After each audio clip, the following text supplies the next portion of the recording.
Stop it. It's good to see you, and I promise I won't be crying.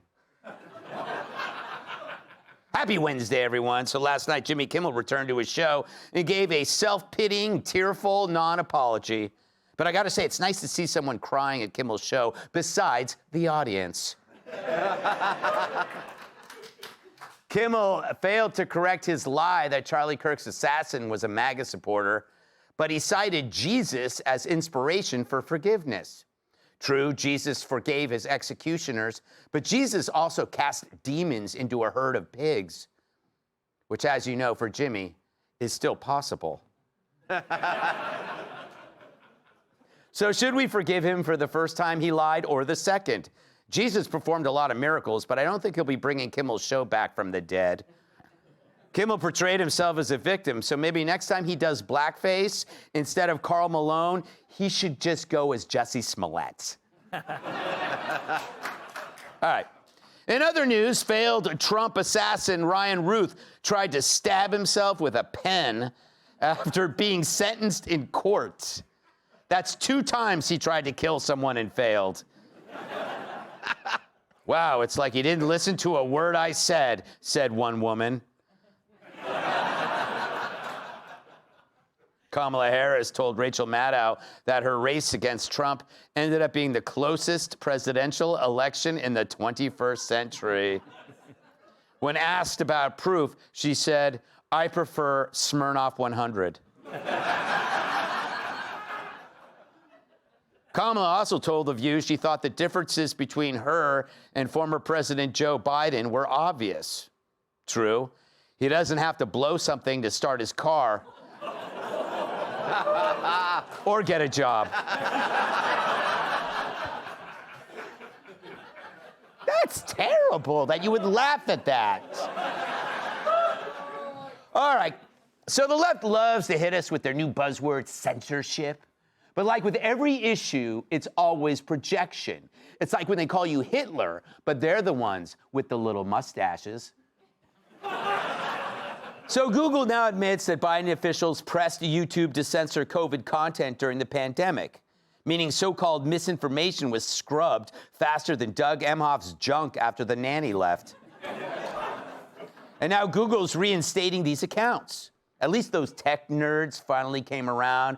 But if they really cared so much about medical science, they should have investigated why Joe Biden hasn't cast a shadow since 2005. But there's more than that. Remember when the Biden White House jailed someone for a meme? Douglas Mackey was jailed for a joke about false voting instructions, while liberals who made the same joke are freer than Larry Kudlow jogging at a nude beach. So that's the left's commitment to free speech. They only care if a millionaire leftist is suspended for a few days. But destroying your life to shut you up, that's cool, because you aren't Jimmy Kimmel.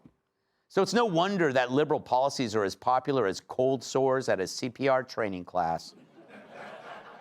The Dems are underwater across the board. What are we seeing, Harry? What are we seeing? You know, Donald Trump being underwater, Democrats saying, oh, this guarantees us we're going to fly high in the midterms. Let me tell you, this guarantees you nothing, because at this particular point, the Democrats are the New Orleans Saints of political parties. What are we talking about? Trust the Dems or GOP more on the economy? Who leads on the economy? Republicans by 7. Immigration, Republicans by 13. How about crime, a big issue for Donald Trump and the Republicans? Look at that, lead by 22 points. That's a lot. But are you surprised? The Dems only care about crime when the victim is trans and the atrocity is no urinals in the ladies' room. But I wonder, does he have a bottom line?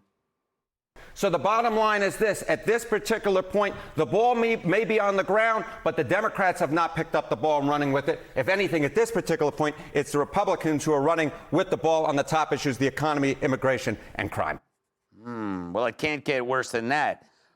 Unless we compare it back to 2022, Harry?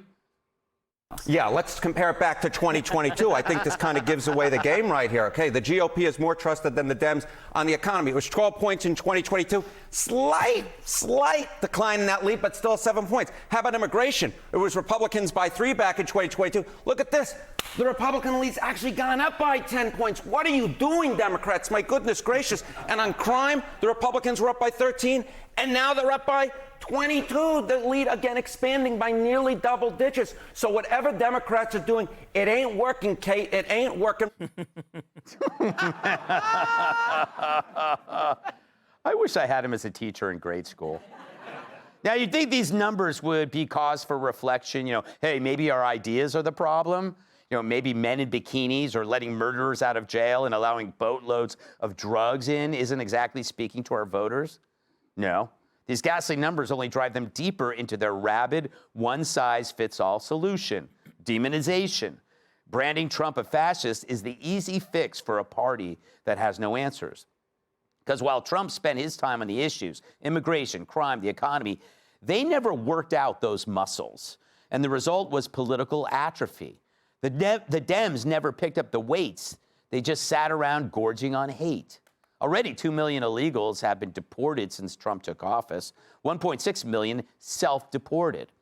Just the thought of Trump sent them running like bystanders when Jerry Nadler's robe falls open. Meanwhile, they took a look at Biden and they saw an urn propping open the back door of America. Then there's crime. It took Trump 1 week to turn D.C. around. But as the Dems would tell us, stopping carjackings is the first sign of fascism. After all, how else are those poor carjackers supposed to get to the Antifa rally? But as usual, the media keeps the getaway car running, providing cover and an easy exit for hateful rhetoric. But look, it's easy for the right to be popular when you're competing against horrible ideas. And it also helps to come out completely against assassinating people. But I guess the Democrats will have to wait for a poll first to tell them that. Let me grease one up for you. Because when a conservative leader is murdered in cold blood, it didn't stop them from fanning the flames like Randy Weingarten with itching powder in her jockstrap. But they were never like Charlie. Debate was never the answer. So now all the words they have left are the same ones they used against us to begin with. Fascist, Nazi, racist. They didn't learn from Trump's near assassination, and they can't learn from Charlie's actual assassination. Because if they see the evil in their words, what does that mean? Then they have to let them go, and they can't. Because really, what's left? Let's welcome tonight's guest. He made history as the first person in the cabinet who was out of the closet. Presidential envoy and president of the Kennedy Center, Richard Grenell. He keeps up with the headlines by sleeping on newspapers. Host of the Loftus Party podcast, Michael Loftus. She's like a diet soda, bubbly, but her sweetness is fake. New York Times bestselling author and Fox News contributor, Kat Tiff.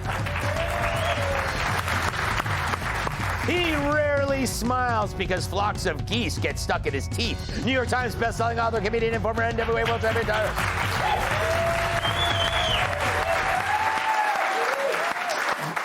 Rick, first, the most important question. When are we going to be formally invited to the Kennedy Center to do a show? Oh, my gosh, Greg. I honestly was thinking about that. We talked about in the pre-show. Mm-hmm. I'd love for you to come anytime. Let's do live. Let's do a whole week. I almost thought about it.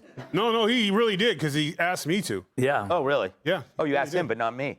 I think we should do the whole week. Oh, I like that. Like a whole week in Washington at the Kennedy Center. We'll do like all sorts of shows coming out. We can, have people dancing, singing right here on the show. This is so much different than Red Eye. Yeah, it is different than Red Eye. Yeah, there are a lot of people watching this. That was unnecessary. Well, if my sweetness is so fake, then I'm just real strong. So, Rick, are you surprised by the reaction to this? Like the Google story breaks and nobody talks about it? That's kind of big. Yeah, but I think that we're all at that point where we really know that the Biden administration came after us. They debanked us. They tried to remove us from Twitter. from all social media. Nobody's surprised anymore. Yeah. I mean, I think the big surprise is, why aren't they getting prosecuted for this? Yes, exactly. That's the big surprise. What do you make about Harry Anton's, like, I don't know, it looks grim for the Democrats, but it always does, and they end up pulling something. And it's like more than a year away, so I'm definitely nervous about that. I think Republicans so much of the time take things for granted. We like the change, and then we go back to making money and go back to our lives. They go back to institutions like academia and NGOs and organize, and we're trying to do our lives. And so I think it's going to be really important that we energize people. Now, I do think with Charlie Kirk, people are energized, and people are going to be focused on what they've done in such a terrible, tragic way. I think they took out a future president. I think Charlie would have been future president. Just when you look at what he's done across the country, you think of universities transformed in so many ways. That would have come back whenever he ran to benefit as people grew up with him. Yeah, it's a shame. Loftus. So Google is a search engine. It's kind of like the stick you use when you poke through garbage. Yeah. Google, show me a raccoon. Yes. Google, what does a possum sound like? It's exciting. So what do you make of the media's double standard when they freak out about like censorship with Kimmel, but then it's so infuriating, this Google thing, and I'm tired of this dance that they do. Like every couple of years, they'll trot Zuckerberg out in front of everybody. He's like, dude, I don't know. The algorithm had us censoring right-wingers. We feel bad. And then now it's YouTube. And there's a lot of content creators who have wonderful YouTube channels, like the Loftus Party, and that we've been struggling around. You can't tell somebody, like, oh, here's how big you should have been. And you have to, like, do business with these social media platforms, and they're constantly censoring you. It's like going to a prostitute, and then you wake up with every possible venereal disease, and now Google's like, we just gave you chlamydia. No! I've got Instagram herpes, I got Facebook warts, I got them all. I need the penicillin of government to come in and make this right. Maybe that was a bad analogy. It's been going around this week. Yeah. I definitely will not use that analogy on Outnumbered.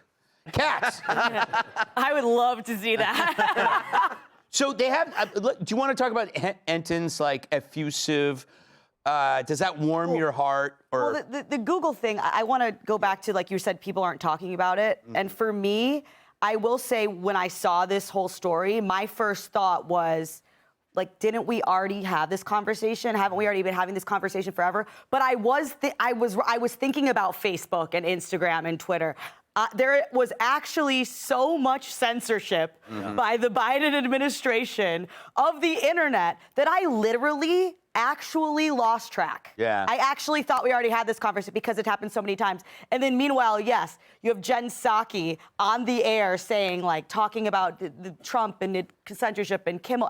I really don't know how she does it. Yeah. I don't know how like, does she not think of it? Does she hope nobody will remember? Because it's not even about remembering it. It's like there's still new stuff coming out, and there's probably even more. I mean, how does she do that? It's kind of, you know what it is? It's almost like, it's kind of like what you said, which is like Republicans do something and then they go back to work or they go back to their lives. Democrats don't go back to anything but being Democrats. It's just nonstop, and it's just like, you know, if they just keep pushing it and pushing it, it's like rust never sleeps. It's like the corruption of the Democrats. It doesn't end. Tyrus, what say you? Well, they're still on the mission. Yeah. And it's one of the worst missions ever attempted. Like, they're like, we've got to stop President Trump from being president.